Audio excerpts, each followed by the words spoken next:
पाकिस्तान मुस्लिम league नून के सदर और साबिक वज़ीर आज़म शहबाज शरीफ ने कहा है कि आवाम अपने वोट का हक जिसके लिए भी इस्तेमाल करें, हम इसका एहतराम करेंगे।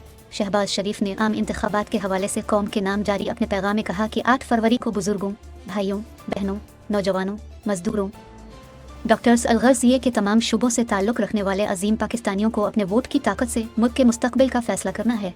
उन्होंने कहा कि 8 फरवरी को अवाम आइंदा 5 साल के लिए मुल्क व कौम की क़िस्मत का फ़ैसला और ख़िदमत करने का मौका अपनी जमात को देंगे।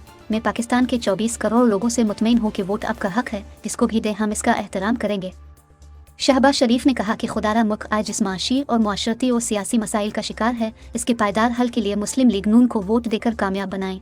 आज मुल्क दहशतगर्दी और अंदरूनी खलफिशार जैसे चैलेंजेस का शिकार है। मुआशरे में जहर घोल दिया गया है।